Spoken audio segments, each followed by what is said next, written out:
Daily. Taste the Daily. Budget என்பது டோட்டலாக நம்மளுடைய தேசத்துக்கான பட்ஜெட் தான். இப்போ கிட்டத்தட்ட 5 லட்சம் கோடி போக்குவரத்து துறை, அப்புறம் மெட்ரோ, இதுக்கெல்லாம் நாங்கள் செலவிடப்படும் சொல்லணும்னா அது த்ரூ அவுட் த கண்ட்ரிக்கு தானே. Metro develop through out the country. அதில் ஸ்பெசிஃபிக்காக தமிழ்நாடு, கர்நாடகா, கேரளான்னு அவங்க சொல்லலை. அங்கே இது இந்திய பாராளுமன்றத்தில் உருவாக்குவது நாட்டுக்காக போடப்படுகின்ற ஒரு பட்ஜெட்டை தான் நம்ம எடுத்து முடிய தமிழ்நாடு பேர் சொல்ல, ஆந்திரா பேர் சொல்ல அப்படி எடுத்துக்காமல் பொதுவாக சிறப்பான ஒரு பட்ஜெட்டு நடுத்தர மக்களின் முன்னேற்றத்துக்கும் வாழ்வாதாரத்தின் முன்னேற்றத்துக்கும் உருவாக்கப்பட்ட ஒரு பட்ஜெட் தான் நம்ம சொல்லணும். இப்போ பார்த்தீங்கன்னா இப்போ 7 லட்ச ரூபா இருந்துச்சு, அது 12 லட்ச ரூபாய்க்கு இருக்குது. ஆல்மோஸ்ட் 1 லட்ச ரூபா மாதத்துக்கு சம்பாதிக்க இப்போ டேக்ஸ் கட்ட வேண்டாம்னு ஒரு சூழல் உருவாயிடுச்சு. இப்படி பார்த்தீங்கன்னா நிறைய சொல்லிகிட்டே போனோம். அது இந்த இடத்துல வச்சு நான் சொல்லணும்னா கொஞ்சம் கஷ்டம். நிறைய விலாவரியாக சொல்ல வேண்டிய அறிக்கை கொடுத்துட்டு ஏற்கனவே திறந்த பட்ஜெட்டுன்னு அறிக்கை கொடுத்துட்டு எல்லாம் வந்திருக்கும் எல்லாரும். இருந்தாலும் என்ன சொல்றாங்கன்னா, தமிழகத்தை சார்ந்த நிதியமைச்சர் 8 முறை பட்ஜெட் தாக்கல் பண்ணியிருக்காங்க. இதனால தமிழகத்துக்கு பெருசா ஏதாவது பண்ணியிருக்கலாம் அப்படின்னு. அதாவது தமிழகத்தில் இருக்கின்ற ஆட்சியாளர்கள் தமிழகத்தை எதுவும் சொல்லலைன்னு சொல்றது அவங்களுடைய எப்போதும் இருக்கின்ற ஒரு குற்றாக தான் நான் எடுத்துக்கிறேன். ஆனால் என்ன பொறுத்த டோட்டாலிட்டி நான் பார்க்குறேன். நான் தேசத்தை இந்தியா இருக்கிறது தான் தமிழ்நாடு. ஸோ இந்தியாவின் பெருமைக்காகவும் வளர்ச்சிக்காகவும் பொருளாதார முன்னேற்றக்காகவும் பண்ணியிருக்காங்க. அப்படி பார்த்தா பழங்குடி மக்களுக்கும் அந்த பெண்களுக்கெல்லாம் பட்டியலின பெண்களுக்கும் பழங்குடி சார்ந்த பெண்களுக்கும் 2 கோடி கடன் உதவி சுயதொழில் பண்ணுறதுக்கு அவங்க கொடுக்குறாங்கன்னு சொன்னால் அது it is not based only to north, it is also for south. So through out the country தான் அவங்க நினச்சிருக்காங்க. ஸோ அப்படி பார்க்கும்போது வரவேற்கக்கூடிய ஒரு பட்ஜெட்டை தான் நான் இதை பார்க்குறேன். சார், அதே மாதிரி அண்ணா பல்கலை விவகாரத்தில் பத்திரிகையாளர் மீது இந்த எஃப்ஐஆர் கேஸ் போட்டிருக்காங்க, அவங்க விசாரணை பண்ணுறாங்க, அதே மாதிரி மொபைலாக சீஸ் பண்ணுறாங்க. இது நீங்கள் எப்படி பார்க்குறீங்க சார் அரசாங்கம்?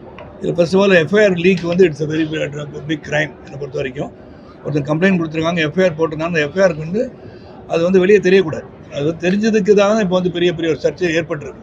எப்படி லீக் ஆச்சுன்றதான் ஒரு பிரச்சனை. அது ஏற்கனவே எல்லா அனைவராலும் சொல்லப்பட்டு நீதிமன்றத்தில் வழக்கு இருப்பதால் அதை பற்றி அதிகமாக பேசப்படும்.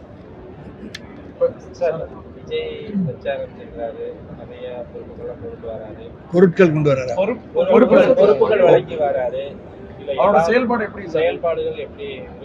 அதாவது விஜய் கட்சி ஆரம்பிச்சு ஒரு 2 மாதம் தான் ஆகுது. அதனால் நான் அதை பற்றி நான் கருத்து சொல்ல விரும்பலை. இன்னும் 6 மாதம் போன பிறகு மக்களுக்காக என்ன செய்ய போகிறோம், என்ன திட்டங்களை வைத்திருக்கிறோம் என்ற பற்றி அதை நான் பார்த்த பிறகு தான் அதை பற்றி பேச முடியும். இல்லாட்டி நீங்கள் என்ன பண்ணுறான்னு சொன்னால் நான் ஒரு பொலிட்டிக்கல் அனாலிசிஸ் எல்லாம் பண்ணி ஒவ்வொருத்தரும் கட்சி ஆரம்பிக்கும் போது இந்த கட்சி எப்படி வரும்னு சொல்கிறவனா இல்லை, நான் இருக்கின்ற கட்சி எப்படி இருக்குன்றதான் கேட்டிங்கன்னா அதை சொல்லுவேன். அவர் குறிப்பாக பேசுகிற விஷயங்கள்லாம் பாஜகவுக்கு எதிரான சில விஷயங்கள், பாஜக எதிராக பேசுகிறாரு.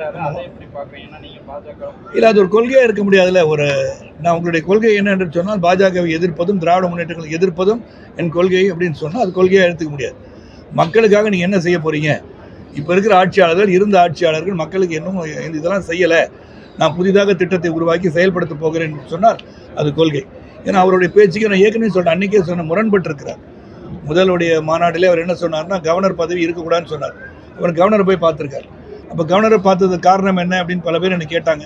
அப்போ நான் கருத்து சொல்ல விரும்பல. அண்மையில் நான் கமலாலயத்தை கொடியேற்றும் போது நான் சொன்னேன், ஒருவேளை கவர்னர்கிட்ட போய் நேராக போய் நான் கவர்னர் இருக்கக்கூடாதுன்னு சொல்லிட்டேன், அதனால் நீங்கள் உடனடியாக இங்கேருந்து போயிருங்கன்னு சொல்லியிருப்பாரோ அப்படின்னு நான் ஒரு கேள்வி எழுப்புறேன். அதனால் when you say something, think well and say it. அதான் என்னோட அட்வைஸ். நடிகர் சங்கத்தில் நான் உறுப்பினரே இல்லை, அதனால் அதை பற்றி நான் பேச விரும்புகிறேன். முன்னாள் தலைவராக இருந்தேன், பட் அவங்க எடுக்கிற முடியும், எனக்கு முடிவு எடுக்கிற சஜஸ்ட் பண்ணுற அளவுக்கு நான் இல்லை.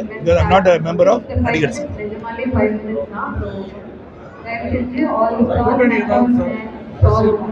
மாநில தலைவர் அண்ணாமலைஜி அதை பற்றி பேசுவார். தலைவர் ரேஸ் இல்லையா? நான் ஒரு காரியகர்த்தாவாக இருக்கேன். திரு அண்ணாமலைஜி அவர்கள் மீது பெருத்த நம்பிக்கை வைத்திருப்பவன் நான். 2026 பாரதிய ஜனதா கட்சியின் ஆட்சி வருவதற்கு முழு முயற்சியை எடுப்பதற்காக காத்துக் கொண்டிருக்கின்றனர். அது மாநில தலைவர் அவர்கள் தெரிவிப்பார்கள். பாதகம் செய்பவரை கண்டால் நாம் பயம் கொள்ளலாகாது பாப்பா, மோதி மிதித்து விடு பாப்பா, அவர் முகத்தில் உமிழ்ந்து விடு பாப்பா. அண்மை செய்திகளை உடனுக்குடன் தெரிந்து கொள்ள இணைந்திருங்கள் எம் நாடு தொலைக்காட்சியுடன்.